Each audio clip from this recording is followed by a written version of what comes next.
Good evening, everybody. We will go ahead. Looks like we've got just a couple more coming in, but we will go ahead and get started as we are just a couple minutes past the hour. My name is Colleen Brock. I am the manager of medical programs at IDF, and I'd like to welcome each and every one of you here this evening. The Immunodeficiency Foundation has education events that offer a wide array of educational presentations. Sorry about that.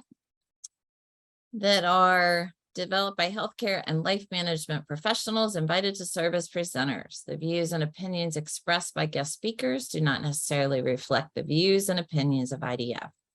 The information presented during this event is not medical advice, nor is it intended to be a substitute for medical advice, diagnosis, or treatment. Always seek the advice of a physician or other qualified healthcare provider with questions concerning a medical condition. Never disregard professional medical advice or delay seeking it based on information presented during this event.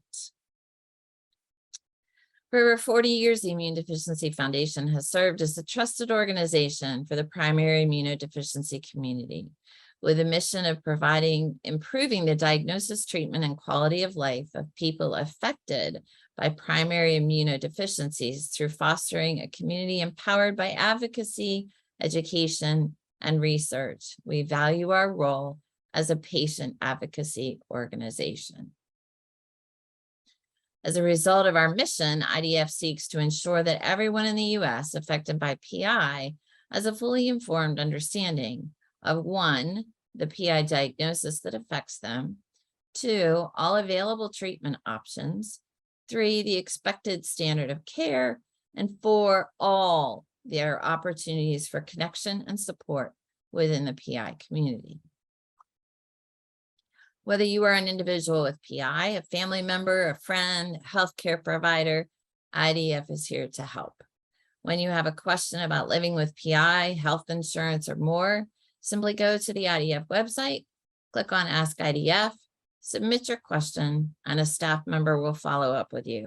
And please remember that no question is stupid or cannot be asked. We are here to help with anything. Are you looking for support? If so, one option is to attend a Get Connected group.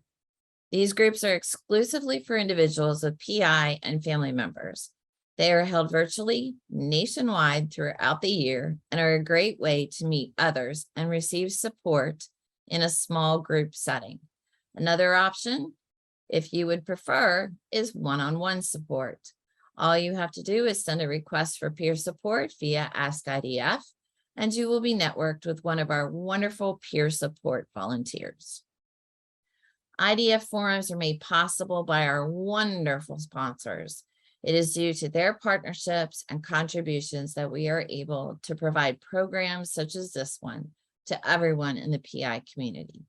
Please join me in thanking our 2022 sponsors: CSL Behring, Grifols, Takeda, Horizon Therapeutics, Accredo, Optapharma, Farming Healthcare, ADMA Biologics, AstraZeneca, Bioproducts Laboratory, Kedrion Biopharma, Enzavant, X4 Pharmaceuticals, Chicey Global Rare Diseases. During tonight's program, we look forward to hearing from some of our sponsors as they share information directly with us via videos and in person about the importance of everyone they serve in the PI community. And with that, we will have a word from our sponsor from Takeda. Dana, you can go ahead. I think I have unmuted you. Perfect, Colleen. Thank you so much for having us here today from Takeda, and a special thank you to both Valerie and Chris, who actually hold a very special place in my heart, two of the earliest people I met in this community. Let me take a minute to introduce myself. I'm Dana Flathammer, and I am lucky enough to lead the advocates at MyIG Source. We are a part of Takeda. MyIG Source is a phenomenal resource for the PI community, in part because it is a community that was built by us for us. And what do I mean by that? All of the advocates at MyIG Source either have primary immunodeficiency or have family members that do. I'm actually no different. So I have 4 children with primary immunodeficiency, and all of whom have been through school. I've got a entering middle schooler, and I've got 3 college students. And so I know how important this session is. So Valerie, Chris, again, a huge thank you. I know you guys give a lot of your time, and it's always appreciated. I think we have another slide. Colleen, you want to keep going for us? At My IG Source, first and foremost, we are a really unique program. We built the program we really wished we had. So all of the resources that we have are offered to all people regardless of treatment. We don't just offer our resources to people who are on a Takeda treatment. We believe that if we're committed to the community, we're committed to the entire community. We have phenomenal educational resources. We have this great book, You're Not Alone, where we interviewed people living with PI and the people who love them, whether it be a spouse or a parent. And we asked them, what is it like? And this is a great book to give to a family member or a friend, or really just to hear what other folks are going through. I'm going to talk a little bit about some of our other resources, in particular the one for kids. Colleen, there you go, awesome. We have our Iggy Therapeutic Play Kit. If you don't have Iggy, let me just tell you, Iggy has a very special place in my heart. I was a part of the team that created him. The story behind Iggy is that Iggy actually has primary immunodeficiency, and he comes with a book and real medical supplies that help kids process what's happening. We send Iggy out at no charge. He's offered not only to children who have PI, but siblings, because we know that it's the entire family that's impacted. Special call out to how to use Iggy in schools, because since this is a school-oriented presentation, in our daughter's case, Iggy actually lived in the classroom, and Iggy would sit in her chair whenever she was out sick, and Iggy would take her place at events and then send pictures back to her or send an email back to her with the things that were going on. So it's just a great way to incorporate, but also when they're little, to use Iggy to teach in the classroom why the child might be missing school more frequently than their peers. Again, you see the pictures of all of our advocates who are living with PI or have family members who are. You got a couple of moms who have been at it for 25 plus years. And so highly recommend calling in. Or if you just want to talk to somebody who grew up with PI, that would be Austin on our team. He's been all the way through those years and into college and now into his career. So we're here regardless of who you are and whose therapy you're on, because we're committed to the entire PI community at Takeda. You don't have to do it alone. And I'll just say a special shout out and thank you to IDF for always putting on these phenomenal forums with really timely and appropriate topics. Colleen, hope you and the family are well, and thank you for the time. Thank you, Dana. Of course. At this time, I am honored to introduce our presenters, Chris and Valerie Riley. Chris is Director of Special Education and the Student Services at the Palmdale Aerospace Academy in Palmdale, California. Valerie is a special educator in the Lancaster School District in Lancaster, California. They are also longtime IDF volunteers and members of the PI community. Please join me in welcoming Chris and Valerie as they present Back to School with PI. Hi, thank Hello. you. We have a son who is now a young adult into his career that has primary immunodeficiency, as well as I have been diagnosed with primary immunodeficiency. So we've navigated the waters of what it means to go back to school with a child that has PI, and obviously a teacher that has PI, and what that means before COVID, what it means during this time period, and how to just make sure that the experience is the best possible one that your child can have. I think that was our goal with our son, was he could have the best experience that was most like his peers that we could possibly provide for him as he went through school. One of the first things that I think is essential is we communicate about that back to school time. If you have a child that's getting ready to go back to school, that communication with a doctor and what your doctor thinks is the best setting and the best situation for your child to be in. That's where we started every single time on it, every school year. It was a doctor's appointment right before school. And so we had doctor's orders, we had everything we needed that we could share it when we went to the school. The school team and communicating what's going on with your child with the school team is really, really important. The school nurse needs to know, the school administrator needs to know.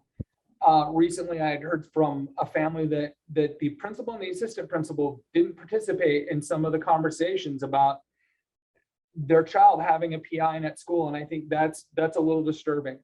The school side administrator has to know what's going on. They're the person that's there every single day. Sitting as a central office administrator now, I don't spend all of my time at a school site. So if I know it, that's great. But if the principal and the assistant principal don't know about what's going on, it really is something that they have to know about the students in their school. You can inform your school team of the high risk status and what that means. You'll find that most people have no idea. You can go into a hospital and tell them you have a PI, and most people, even nurses, have no idea really what that means. School staff even less so, school nurses even less so. So you have to really be the educator when it comes to what your child's diagnosis is, what that means for them attending school, what their attendance could look like, things that they may need in order to make their school experience the best that it can be. And also they're not getting notes sent home because they were absent 10 days and well, you knew they were going to be absent for 10 days. And part of that, the IDF has a couple different books that they have that you can utilize. They will be attached at the end of the presentation. And like the school guide is actually in the process of being updated right now. Yeah, we just completed that process about a week ago. And then the best thing I can tell you is develop relationships with the team members. Get to know the school staff. When you know who they are and then they know you, when they make a phone call, they're not putting you on hold. They're going to answer your phone call and work with you to make sure that, you know, if something's going on with your child, that they know and they'll respond to it. And when dealing with the communication, it is really essential that you memorialize the conversation with follow-up summary in the email to the party you spoke with. That means to just write down, you know, okay, this is what we discussed today, and this is what, you know, our steps are to take. You want to do that because you want to make sure that they can't say, oh, well, we forgot about this or we didn't receive it. And it also gives you that documentation that hopefully you won't ever need, but if you do, you would be able to follow up going, okay, I haven't heard back in response to step, whatever that you were supposed to do. And again, keeping that running record of your communication, not only what they're going to do, but what you're going to do, because there are things that, like, okay, maybe you discuss it and you choose to send in disinfectant wipes that individually your child can use in school. So, or that they're going to provide it, just so that if it doesn't happen, then it's like, okay, well, in our conversation on this date, you said that you would provide, you know, the disinfectant wipes, you know, my child says that there aren't any available for them to use. It also is important, if you can, to have a second person hear your conversations. That way there's someone else that has that extra set of ears, so that maybe you miss something. Maybe you're, you know, kind of upset about something because of a medical situation going on. It's always good that someone else hears it so that you can kind of, okay, you know, did we bring this up? Reach out for that support. If the school gives you pushback on anything, reach out to the IDF. You know, there are different people that you can reach out to there that can actually help with that process. And big time, have a plan. What is your plan? Write it down so that, you know, you all are on the same page. And the better the communication that you have, the more seamless it's going to go. And Valerie and I have worked with a couple of families where they've called us ahead of time. They're going to have a meeting with the school tomorrow, and here's the conversation we want to have. So we help them map out that conversation. Or if they're going to go into an IEP meeting and there's been a little bit of some barriers put up, we discussed with families how to kind of cross those barriers. And sometimes it's the school not completely understanding what their legal obligation is, and also the rights that students that have a PI have inside of a school setting. So it, like Valerie said, reach out. The IDF will put you in contact with someone that will help you come up with that plan, so that way when you come in, you know exactly what you're going to say, you know exactly what you're looking for, and you know what you can legally ask for before the school says, well, no, we can't do that. School plans as you look to return. I don't know about your state, but most states are looking at, you know, they're doing a full day or full day with a distance. There's online learning academies. Our state has, since we had the whole pandemic and they've closed schools down, one of the things they did was they've created and made sure that every school has to have an online option for families. Your school district, your state may have the same thing, or they may actually have students having to come back. I know that social emotional learning is essential at this point. Many of your children spent a year and a half at home by themselves. It's already a socially, emotionally wrecking thing for kids who are in their teens to have PI. I know even with our son, he really struggled as a teenager with just having PI, what it meant for him, for kids not understanding exactly what was going on and why he missed so much school. Well, he looks healthy on the outside, but he's not on the inside. And so that was a big thing. So be aware of it. They offer those supports at school. They offer supports to even parents through many school districts, so that you can see kind of what's going on and what's being taught. And you can also access different things like the teen escapes for your older and the young adult escapes through the IDF.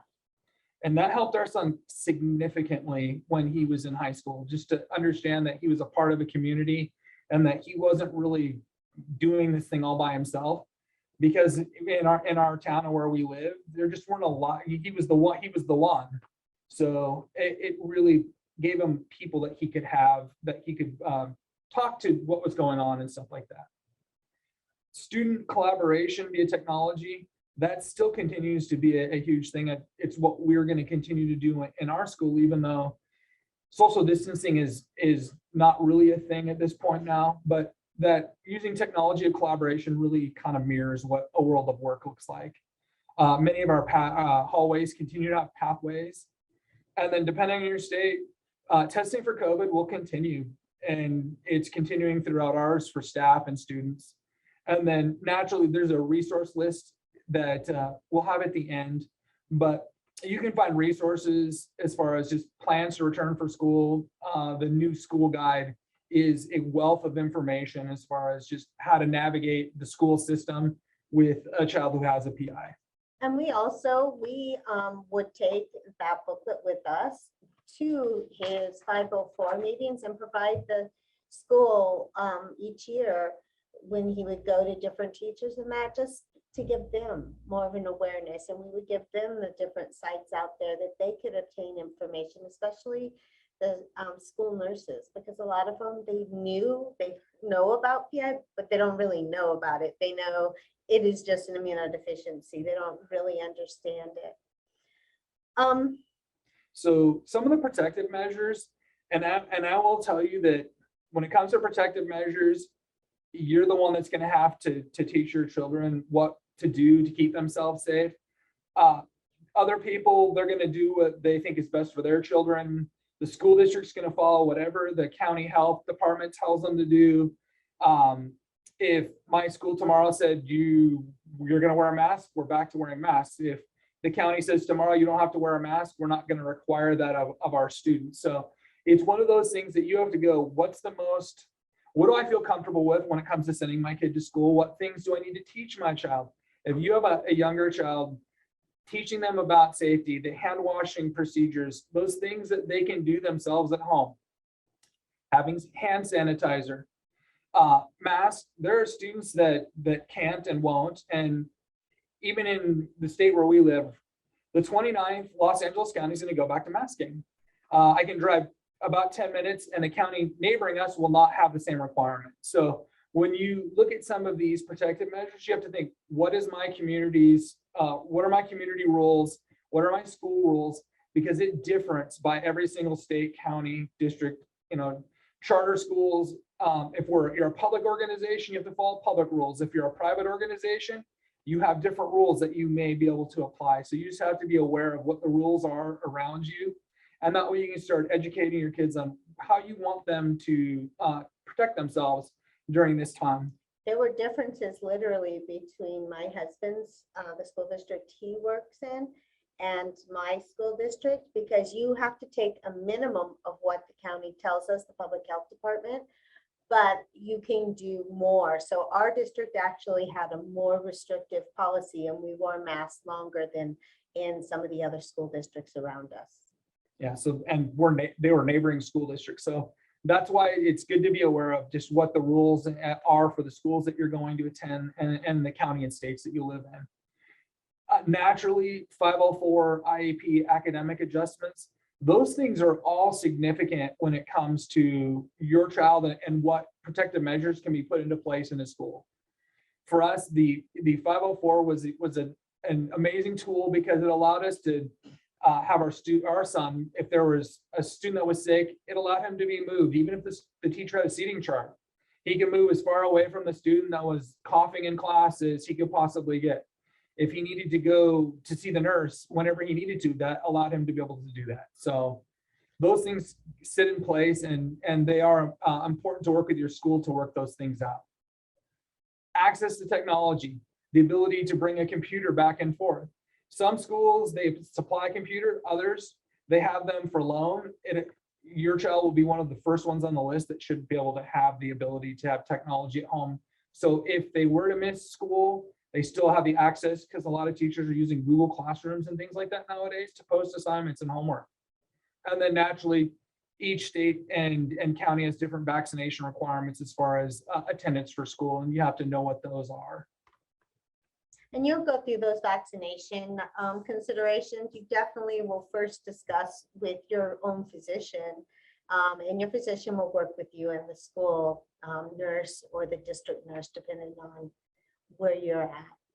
504 accommodation considerations. This isn't a specific forum on 504s, that we've done some of those in the past about just 504s and IEPs. These are just some accommodations to consider.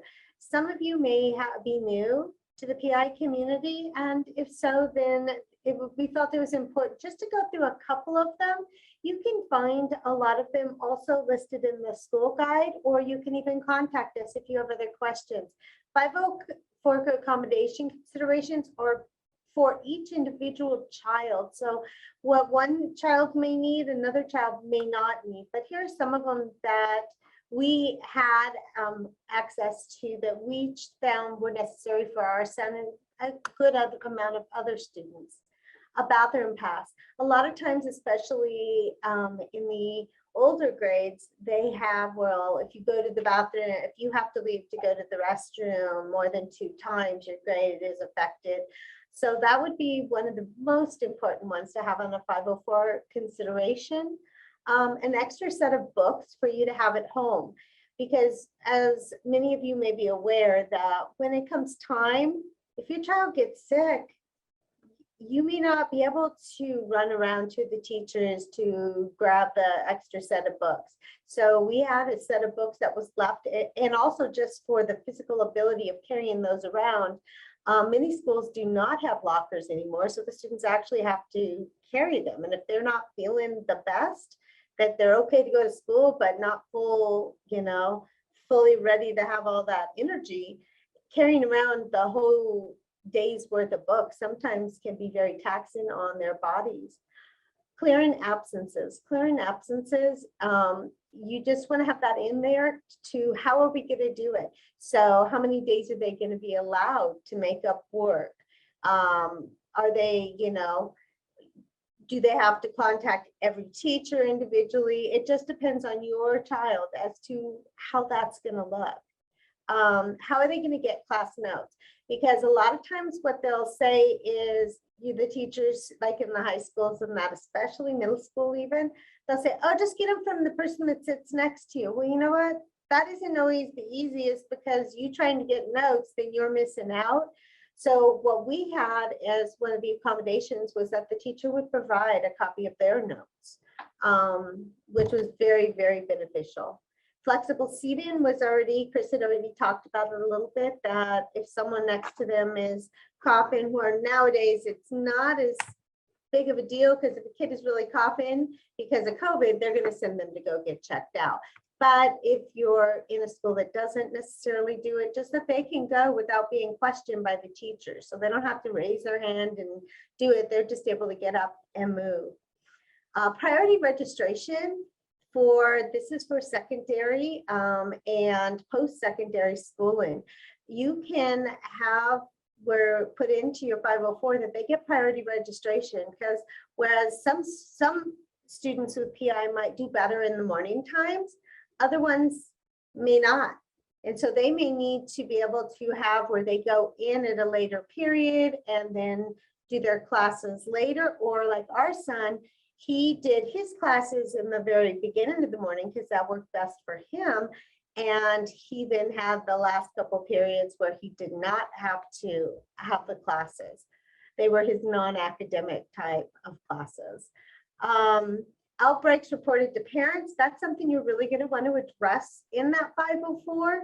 And yes, they can't give you the names of the students, but you really need to know if it's in the school, because if you, like my son Ian, you said the word, he got it. You said whooping cough, he got whooping cough. You know, so even if it wasn't someone that he sat right next to, he was more likely to get it. So that way you can be prepared, you can notify your doctor and go on. And also have an access to allow them to do it in the schools, to allow them to call home when they need to, not to question them on it, you know, because a lot of times if the teacher says, you really need to call, a lot of kids, you know, they'll say, okay, and they'll just not even try to get that. So if it's in their 504, those teachers will be notified in advance. And out of COVID, some of the disinfecting and sanitizing procedures have really become part of something that's become regular amongst our schools. So in classrooms, it's the use of sanitizing wands, teachers and students having the option of wearing masks. There was some social distancing and some limited class sizes based on, you know, the community that you live in. All of the classrooms on campuses were cleaned and disinfected nightly. Bathrooms are cleaned multiple times a day. And if you walk through my school where sanitizing and hand washing stations didn't exist, they all exist now. They're permanent fixtures on our campuses. And of course, if we have a student that's exhibiting any kind of symptom, temperature checks are taken. Buses, there was a lot of still sanitizing wands are used in almost every school bus. There's some temp checks. And again, hand sanitizing has become, it's everywhere. Nearly every school staff member that I work with, if you ask them if they have hand sanitizer, you have immediate access to someone giving it to you. And so masks or gloves, not so much so, but masks have been continued to be provided to students and staff. In fact, as we ramp up in LA County, we started talking about those kinds of things today and having the access to them. We are offering virtual options for our students that their parents don't feel comfortable. And I know many school districts around the country are doing that. And we continue to limit the number of visitors that we have on campus. And those are things just to keep that list with you, because there may be things you want to talk to your individual schools, because again, every school does it a little bit different. And so it's not like this is a hard set rule. Post-secondary, it was a change. When our son went off to college, there was a lot that we had to remember, you know, to the college, your child is an adult. They will not speak to you unless your child signs a form at the Disability Resource Center that says, yes, my parents can talk to you. So if your child gets sick and you don't have that paperwork in, you can't contact them, you know, they're not going to really speak to you when you call to make those communications. They don't have 504s and IEP. They have plans that they develop, but they develop them, the main person they develop them with is your child. So that's why, you know, in high school and that for sure, if not before, have your child become a part of that process so that they'll be ready when it becomes time for them to go on and the college is saying, hey, you know, yeah, we don't want to talk to your parents. We want to talk to you.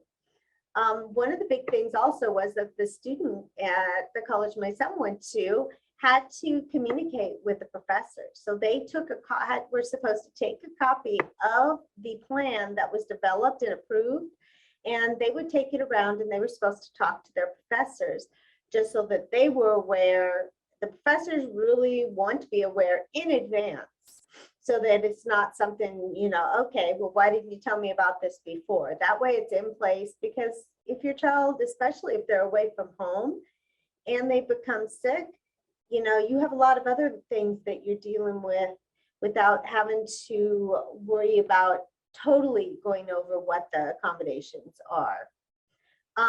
You will have to address, the big thing is thinking about single dorm or permission to live off campus. A lot of colleges require that your child lives on campus for their freshman year of school. Our sons required that per their paperwork. In that we had to, both the immunologist and his primary doctor for him said that's not going to be safe. Medically, his system was too compromised at that time. And so at that time they said no, but so the college, the head people at the college said, okay, that's, you know, yes, we'll give permission. They still can get it. A big thing that you have to think about is you will have to also contact, like he had like full ride scholarship. So part of the scholarship was also to live on campus. So it was dealing with that. We actually had the housing people that actually confronted us and said, no, we're not given that permission. Whereas the dean of the university, everybody else, the president of the university, everyone had given it and the doctors had written the notes. It was a fight, you know, so, but if you know it in advance, get that permission and that paperwork in as soon as possible to get what works best for your child. Have a doctor's letter when you go in to do that, the different plans for with the Disability Resource Center, having the doctor with, okay, these are the accommodations that this student will need. That was really vital, and that's how we eventually were able to get that permission for him to live off campus. They literally did.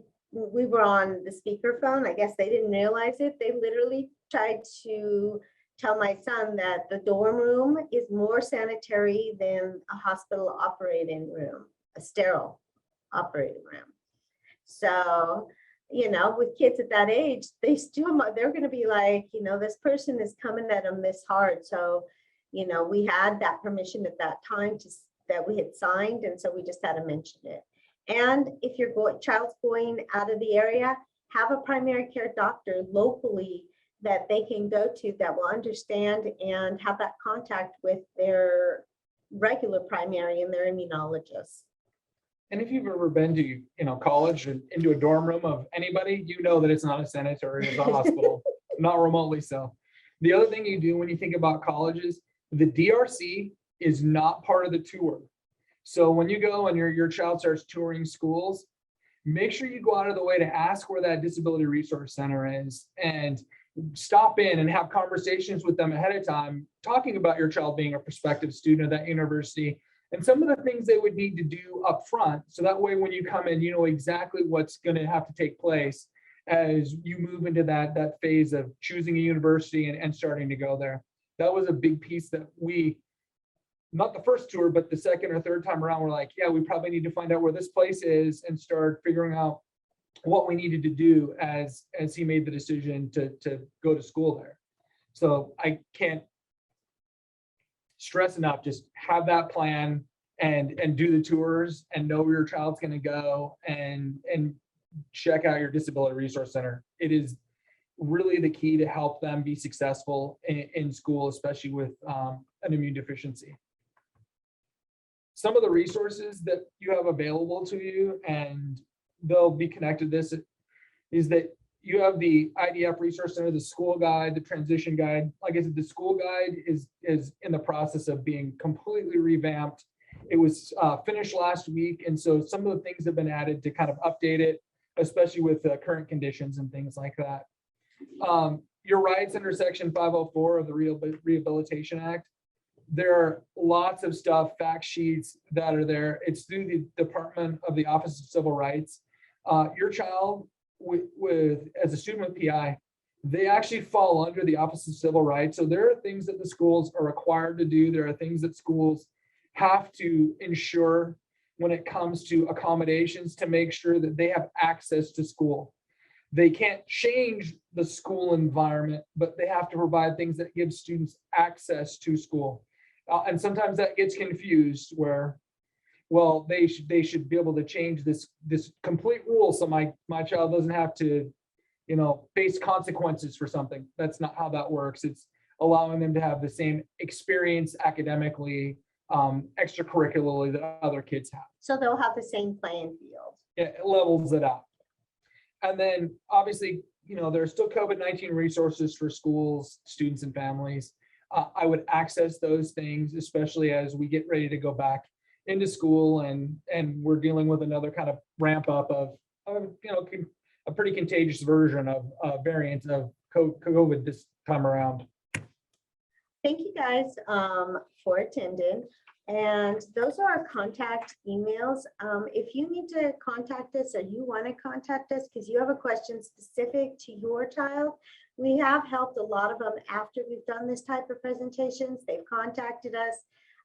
We've been then it was because then it's more specific. They can ask those individual questions to us, like, I have a 504 meeting. Can I just talk it through with you? This is, and so please just feel free to reach out if you have any questions. And I do want to thank you. You had a wealth of information, and I think everybody has learned at least one, if not several things that will help their child in the education process. Now, before we start the Q&A, we're going to have a word from a few of our sponsors. Megan. For more than 100 years, we've turned innovative thinking into solutions. CSL's investment in innovation has helped to develop a robust pipeline of safe and effective medicines and improve existing ones so that we can bring patients meaningful innovations and advancements that make their lives better. Hi, my name is Ricky Mensch, and I'm one of Grifols' IG nurse educators. I'd like to talk about Grifols' resources for people on IG treatment with either Gaming XC 10% or Zembify 20% subcutaneous.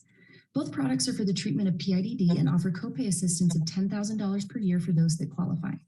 For those without insurance, please visit gamingxc.com or zembify.com for more information about Grifols' patient assistance program. Both websites have infusion videos to answer common questions, informational brochures, and links to organizations for educational resources. Thank you to everyone listening tonight, and thank you to the IDF for having us. Welcome to the IDF Forum. I am Kim Farrell, Product Line Manager with Accredo. Accredo is a best-in-class specialty pharmacy with a nationwide network of immune globulin-trained home infusion nurses and pharmacists. It is truly an honor and privilege to be part of this immune deficiency community. Accredo places patients at the center of all we do. We deliver individualized care and support for patients living with immune disorders. It's all about giving you a great and personalized pharmacy experience. X4 Pharmaceuticals is developing therapies for people with two types of PIs, WHIM syndrome and chronic neutropenia. These two communities would not have had access to resources like this at Forum without the IDF. We're incredibly grateful for everything that IDF does for the PI community and that we can be a part of it. If you'd like to learn more about our ongoing clinical trials or about our no-cost genetic testing program for those with neutropenia, you can email patientinfo@x4pharma.com. Thank you, IDF.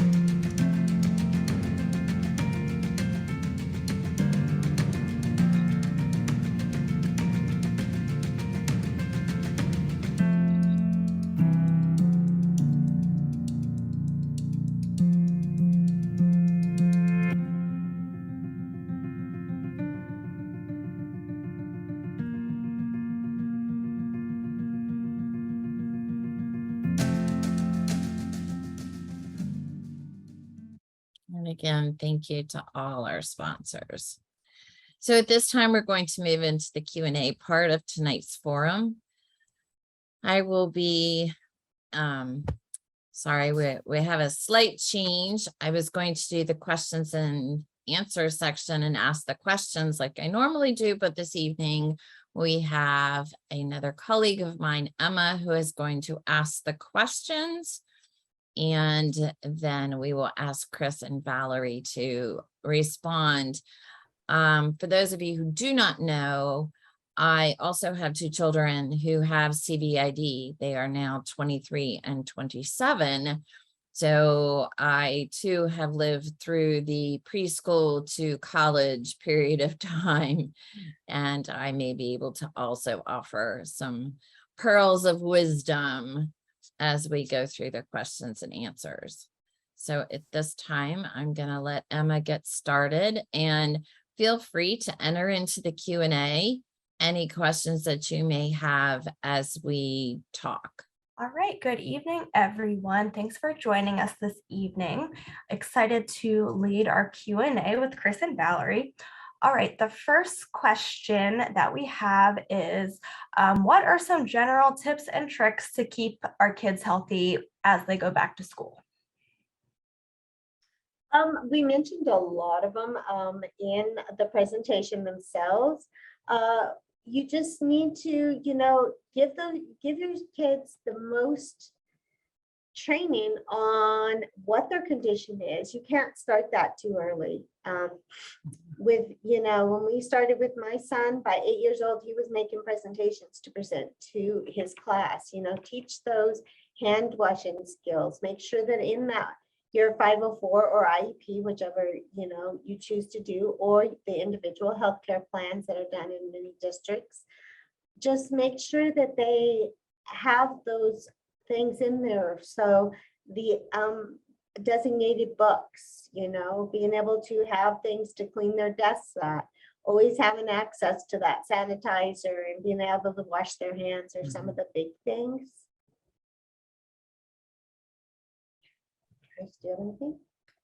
Yeah, I would just say that training is the biggest thing up front. And when they go to school, as much as your child may want to hang out with a friend, if the friend is coughing, it's probably not a great idea for you to hang out with that friend for a while, and for them to be able to communicate with their classmates why at times they may not be able to hang out with them. And it's empowering your child to know their limits and to know their condition, and to be able to take care of those things on their own. Because like it's in a school, the principal, the assistant principal, the teacher, they have multiple kids. And even though ours is and yours is very specific with a high need, they're not always the first ones seen.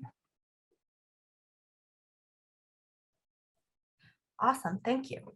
All right, next question.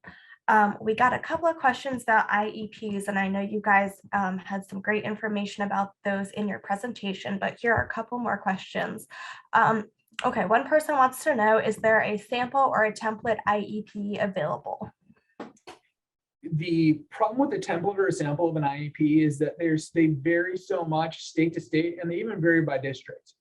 So what would be a template of what I would have or what I would use in my building and what my teachers use would be completely different than the teachers in even Los Angeles Unified.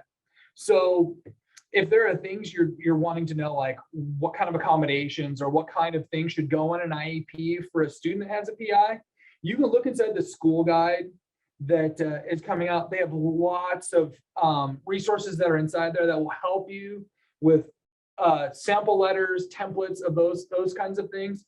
But when it comes to IEP, it really is, what does your child need in order to be successful in school? What do they need in a 504 for them to have success inside of school? And that's so individualized. Thus the reason for the INIEP as an individualized education program. You can always contact the Immunodeficiency Foundation for help when it comes time, or you could contact Chris or I, and we would also be willing to help you go through, coming up with what you as a parent or a caregiver,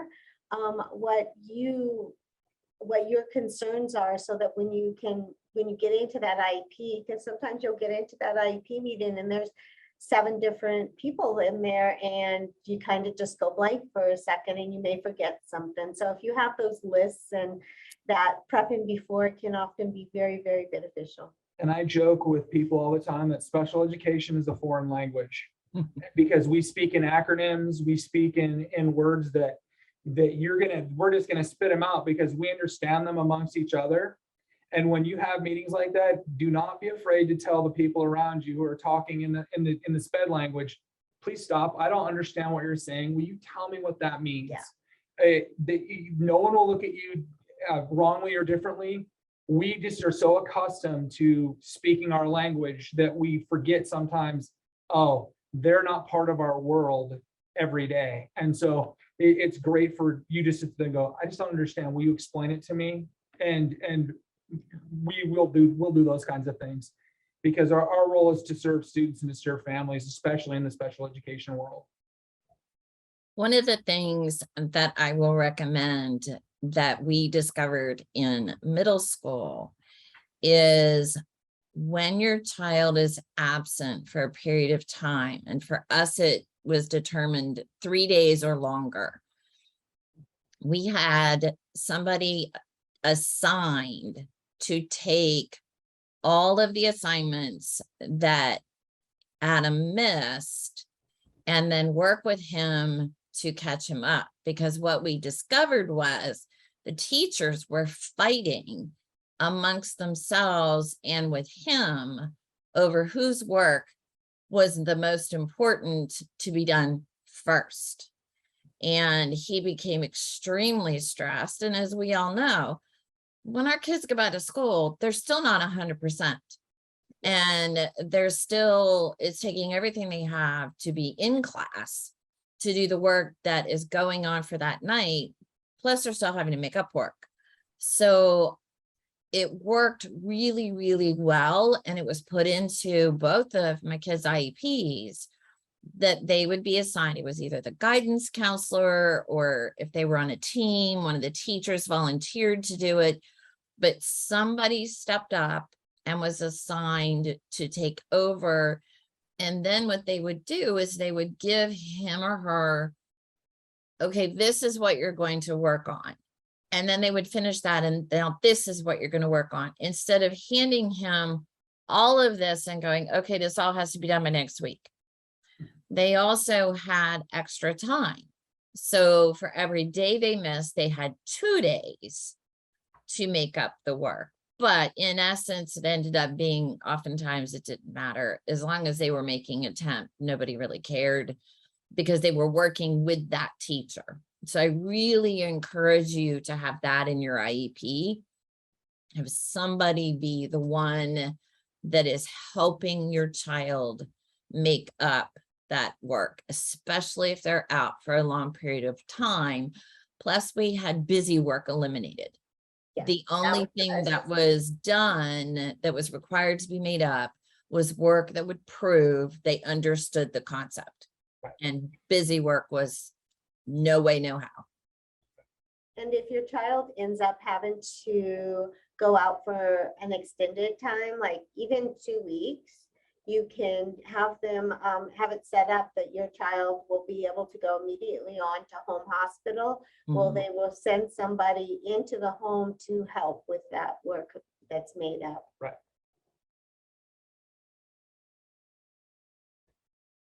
Awesome, thank you. All right, next question. I'm going to paraphrase this a little bit. It says, my daughter has a PI, but my son does not. He's entering kindergarten and she's entering 5th. Are there any accommodations that the school can put in place to help keep him healthy and not bringing things home to her, since they will now both be at school? Unfortunately, no. You can communicate with the school. And one of the things I said, build relationship with your team members.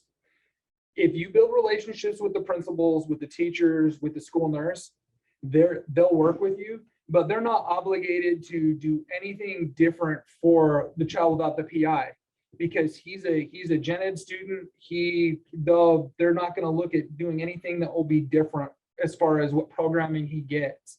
So I encourage you, If they know your child with a PI, continue to work with them. Talk about the fact that you have another child coming in. Kindergarten, they have their hands all over each other all the time. They're not good hand washers. Again, teach your child coming in. Wash your hands, wash your hands, wash your hands, those kinds of things. But work with your school. Yeah, mostly, especially in kindergarten, the teachers are usually very, very receptive to working with you. But again, that relationship building, I can't stress how important it is. I taught kindergarten and first grade. So all my gen ed co-partners there, they all would take those things into consideration and they would do what they could. But again, it's not federally, it's not required by law for them to. No, but the other thing you can do is talk to the nurse and develop a relationship with the nurse. With our son who does not have anything, they would always let us know though, if he was exposed to something so that we could keep an eye on the others. So even though he was fine and there was nothing wrong with him, he still could bring something home and then we just knew to watch it. So forming a relationship with a school nurse is imperative. Absolutely. Take him lots of cookies. Starbucks. All right. This is a little bit different of a question. What is the best way for my child to tell his or her friends what they have and how they get their IG? That's really hard because every child has to be prepared and ready to have that conversation with their peers. Our son, for a long time, kept it a secret. And that kind of hurt some of his relationships, even dating relationships, because when he told them, hey, here's what I do and here's what happens, there were girls like, yep, I can't do it. And so I would first encourage them to talk with their closest friends. His closest friends knew exactly what was going on with him. And so that was the first test is, his best friend knew, and his best friend came over. And so when he infused on a night, he came and he goes, here's what I do every night. And so it was really eye-opening to his best friend to go, oh, wow, you do that every week? And he's, yeah, I do that every week. That's usually the best way, but they have to be completely prepared and ready for that. And have to be ready for the response of their friends, good, bad, or otherwise. And just be there to support them. Early training, again, can say how important that is. Our son could tell you all about his condition and that, but when he was young, Dana and her, those that did the Iggy wasn't in existence, so that's why when that was started even in the planning stages, we got the opportunity to help, be on a team that, discussed that. What she does and what she shared earlier absolutely is amazing because it gave a tool for those younger kids to do. And the earlier that the kids that they go to school with are exposed and understand it, it'll just be a normal thing to them. And you'll find that their classmates will be the ones that will protect them and take care of them. So if they have someone who's like, hacking and coughing, they're like, hey, get away. The sooner they know, they all stick up for one another and they take care of each other. And so just encourage your child to tell someone close first, be there to support them, and it will almost always work out well. And if they have their close friends, like kids are going to go to parties with, you as a parent will want to make sure that their parents understand, because more than once, my son couldn't attend a birthday party that he said he was going to, so you want, everyone to understand that if he doesn't go, it's not because he doesn't like the person, it's because he medically was unable to go. And I think you guys will agree that kids ebb and wane in flow as far as the age and what they want to tell when. Mm-hmm. Sometimes they're very, very open. And then they can go through a spell where they just don't want to talk about it. They don't want to be different. They don't want anybody to really harp on it. And then the next thing you know, they're doing a presentation in front of the entire class. And you're going, wait a minute. I thought you didn't want anybody to know. So it's listening to your child and what they want people to know. And also what they want you to tell people. Don't assume what they're saying is what they want you to go out and tell everybody. Ask them for permission. Is it okay if I explain this to whomever and talk to them about it? It has to be a team. Yeah, it really is their story to tell. Mhm. And if you go over that or you usurp that kind of, don't ask for permission to do it, it really is damaging to the relationship you have with your kid for a while. And so fortunately we never had to experience that, but when he didn't want to talk about it, he did not want to talk about it. And one thing to realize is that when your kids get into athletics, if they do, that talking to those coaches is a huge thing. And so that's another thing, because obviously it is going to affect at one time or another. It's going to affect how that plays out. So our son played varsity sports and was able to, but we had that communication. And he was a wrestler. So, I mean, he was rolling around on dirty mats and stuff. That was bad for Valerie, but the coach was great. And he's like, he brought us in and goes, here's how we sanitize our mats. And so he showed us the entire process. When there was an outbreak of ringworm, which happens to wrestlers, he's like, it's happening. If he gets it, here's the easiest way to clear it up. It's not a big thing. And so, but you try, they had to be comfortable with sharing that information. Right. So it was just how much was going to be shared and to what degree. Our son actually shared with those coaches, both in wrestling and ice hockey. He shared that and was able to. But again, it's your child's comfort level. You're going to have to let that, drive a lot of it. All right, thank you. And I think that question was a good segue into what's going to be our last question. How can I prepare my child to advocate for him or herself when they go to college and need accommodations for infusions and other PI related medical issues? If they're a high schooler, I'll tell you right this second, have them start practicing at meetings you have with the school administrators there. So if they have a 504, if they're, there's an IEP, they become active participants in those kinds of meetings because it will be the practice they need going forward. Even though we did that with our son, the whole college experience is it really is very different. And so even our son who felt like he was completely prepared was not prepared for it because they're asking you adult questions, they're doing adults stuff, and you're just like, ooh. And so he was like, can I have you on the phone? Can I have it on speaker so when they're talking to me, you can hear it too, and you can kind of do a little coaching. But the sooner that they started getting involved with decision making about their education and what they need to be successful, the better and easier that experience is going to be for them. Yeah, absolutely. Emma, were there any questions in the chat? I'm going to jump in. Can you guys talk about private schools and the difference in what people run up against with IEPs and how best to handle that? Absolutely. Part of the job in my previous district was working with private schools and what's allowed and not allowed. If a private school does not take federal funding, so if they take no federal dollars, they're not obligated to do IEPs.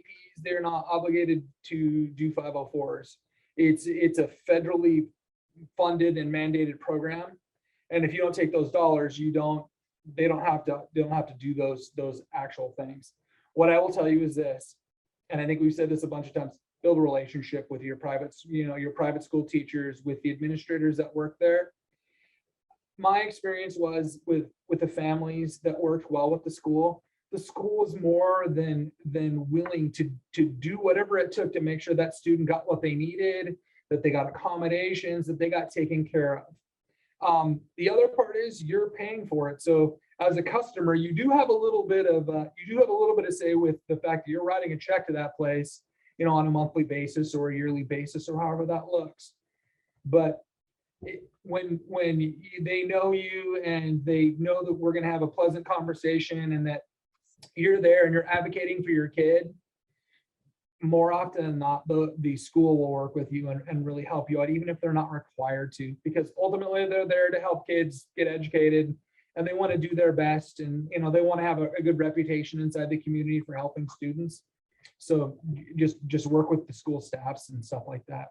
Because it's important that, you understand that they aren't necessarily going to have the service providers. Like if your child has speech or needs physical therapy or occupational, they're not going to have those for the most part on site. Those come in from the public schools in the area, and it's not at the same degree. So it's really, those relationships really come into play then, because you have to go and figure out what is your individual private school and what relationship they have, what schools they're in partnership with, depending on the districts of their location. And my best piece of advice when working with school staff is you might be really angry. You could be completely fired up and you might be justifiably angry. Remember to tamp that down before you walk in. I joke with many of my administrator friends. We've all gotten yelled at so much that it almost doesn't affect us anymore. But what it does do is, how willing am I to go the extra mile? Because a lot of times what families with PIs are asking for us to do is go the extra mile. Help my kid. Of the 2,500 kids in your school, please help mine more than maybe somebody else's. And if my last memory of you is you screaming at me or cussing at me, that leaves a really bad taste in my mouth. And I'm still going to do my best for the kids, but it really makes it so much more difficult. I have found that if you come in and you can tell me the reason why you're angry and how you'd like to see it fixed, more often than not, I can make it happen. And I'm willing to make it happen because we have a working relationship. And it's something that I want to continue to foster while your kid's in my school, because you're important to us. We don't just serve students, we serve families, we serve our communities when we work inside of a school. And we want to make sure that experience is the best one possible, that your child gets to experience everything else that they choose to experience on a school site. We always made it a team effort. So we always met with all of the kids' teachers, the nurse, the guidance counselor, and the principal before school started. We would give them the school guide. We would give them the chapter on CBID out of the handbook, and we would talk about school. But I always approached it with, I will let you know, especially when they were younger, I will let you know when they're sick, how long they might be out, what's going on, and I will keep you informed. You know what they're doing at school. You're with them.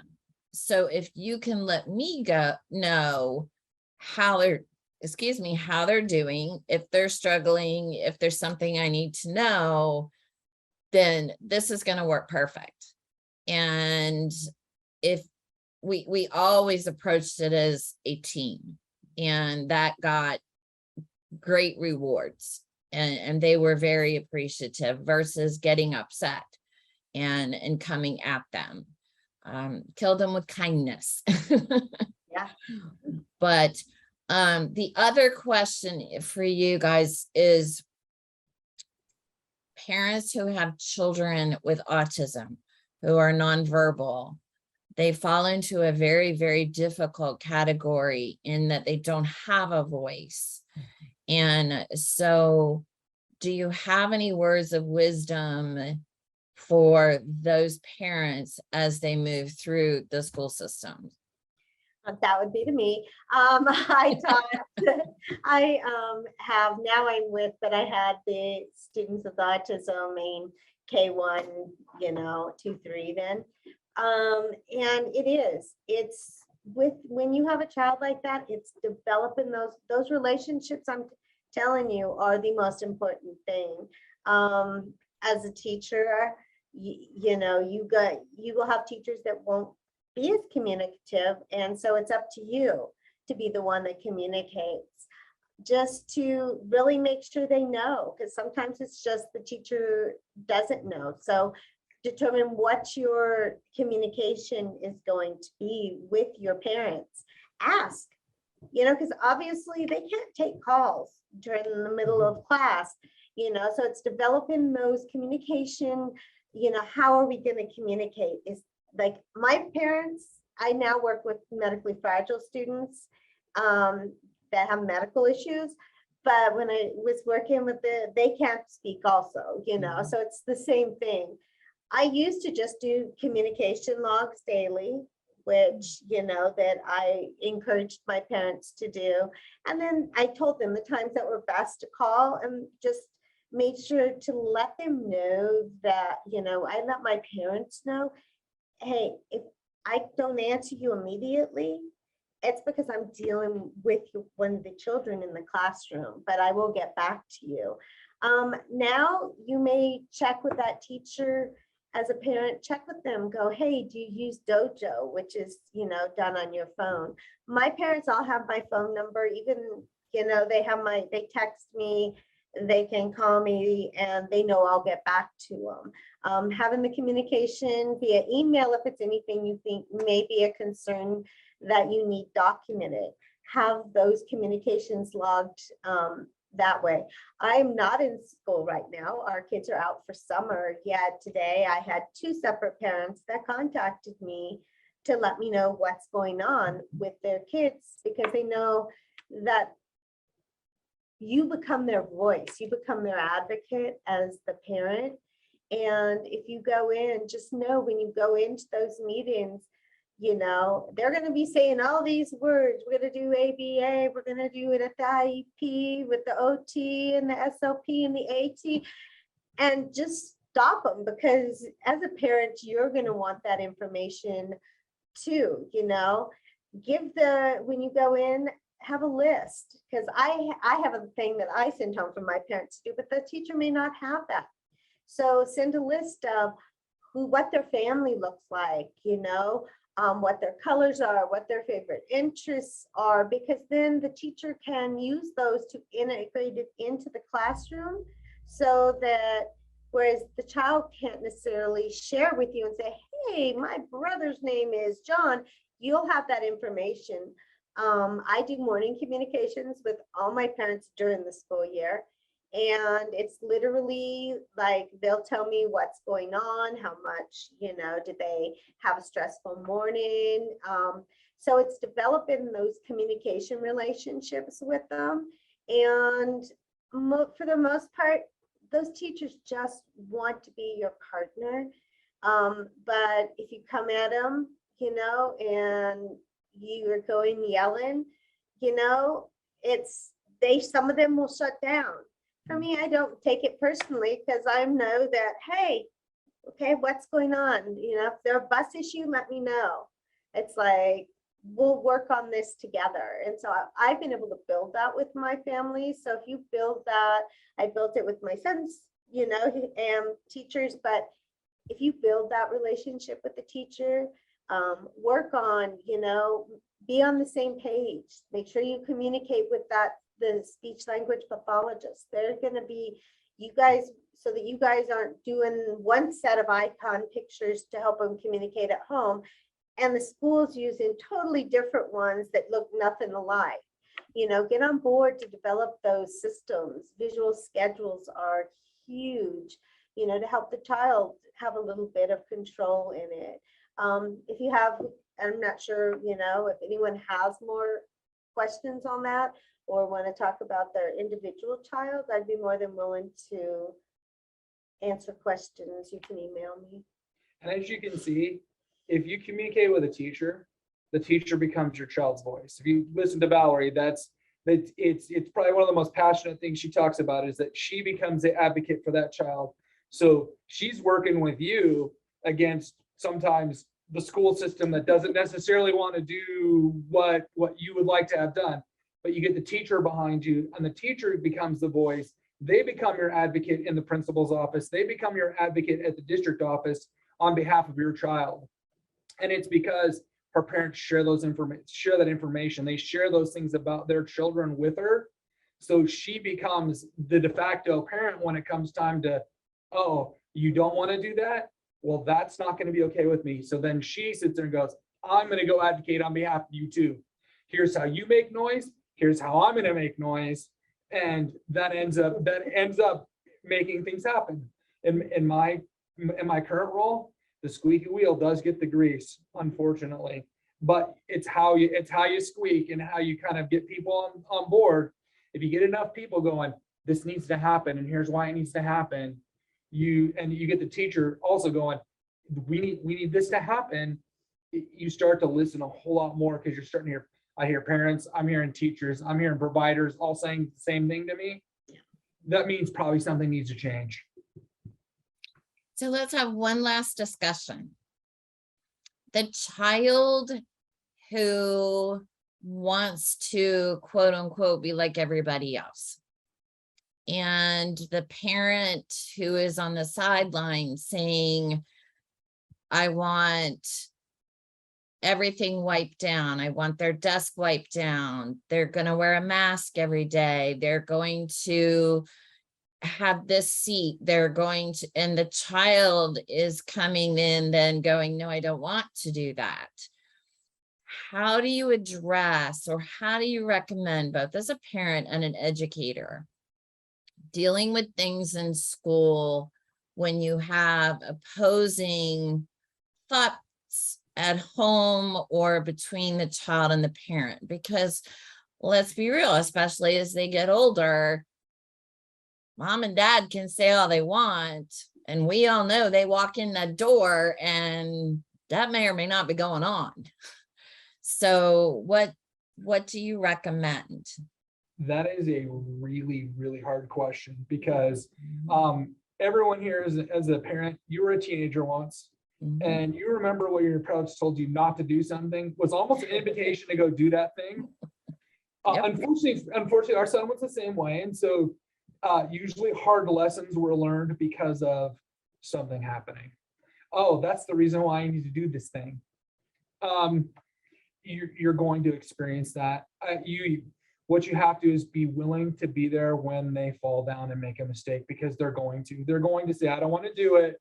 I'm going to do this no matter what. It doesn't matter. I know I have this condition. I'm still going to do this thing anyways. It's probably not a good idea. And then you have to be there to kind of pick up the pieces and then ultimately go, do you see why we are asking for certain things to be done? It is a safety concern. It is in your best interest. They're going to fight you at times, and you have to understand that's going to take place. The school is not going to force them to do something that they don't want to do. That's outright. They're going to allow your child to make decisions, even if it says in the IEP or the file, this will be done. If the child says, no, I'm good, I don't want it done. Or they refuse to do it themselves because, when they're older, they would be wiping their own desks down and stuff. It's as a teacher, if I was in that thing and I knew it wasn't going, I thought the parent, no, this is what's going on, we have them there to provide. But that's just so that the parent knows, okay, we're trying, we can't force them, and unfortunately it did result in times with our son where he ended up getting really sick. And it was like, he had to go through that. That's where your child having some peers, like that they're able to talk to that are going through a chronic illness, whether it's, because maybe they don't have someone in town that has a PI, but they may know someone that's a friend that's going through cancer that has the same kind of, Or type 1 diabetic. yeah.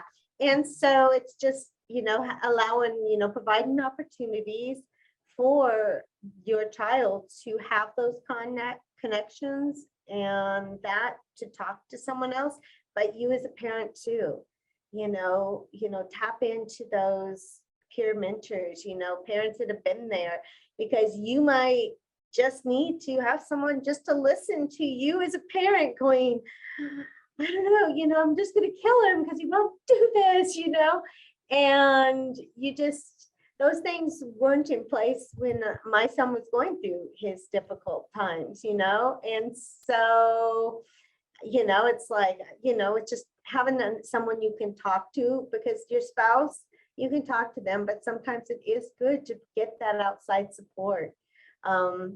We didn't have groups like that, but I knew Dana. I had met Dana when she was a parent, and I was a parent of a child at UCLA.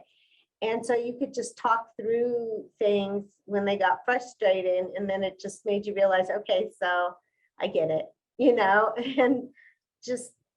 And there are forums back in the day where you could find parents that had other chronic illnesses. I know that that's what helped me the most, to actually realize, oh, this isn't going to change. This is a life-changing event for all of us. And the life you thought you would have and the world you thought you would, be working your way through is different. And that's really hard as a parent, because you want to make everything better. You want to smooth out the path, and sometimes that's just not reality. And for students with PI, the path's not going to be straight all the time. It's going to curve, it's going to wind, it's going to go through some rough patches, and you have to understand that. And it helps to know other people that have gone through it, are going through it. They're in the midst of these things happening, and it really allows you to be honest with people and have those honest conversations that maybe you don't want to have with your spouse sometimes, because they don't want to hear what you have to say, and you really can't and should not tell them what you're thinking, because there are times you're like, oh, nope, that really isn't something that you want to tell your spouse, but you have to tell somebody. And the big thing to remember though, when you go, because now there's so many different places, you can go on Facebook and there's all these, you have to be very careful. Vet them. And yeah, make sure it's someone that you vetted, and don't ask them for the medical questions. Ask your doctor. Go to your doctor in regards to that.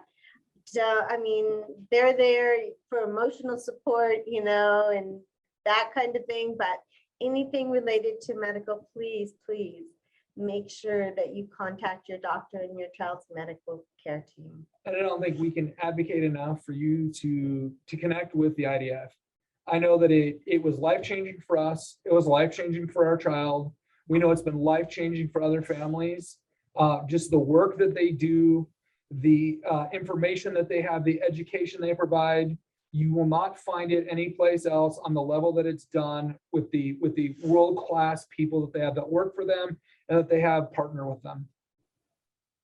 Thank you. Chris and Valerie, I can't thank you enough. This has been a wonderful evening.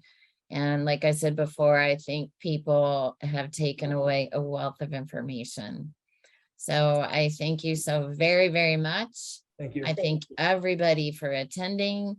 And if you have further questions, reach out to Ask IDF, and we are here to help you. And with that, we will say good night. Good night. Good night. Thank Thanks, you. Colleen.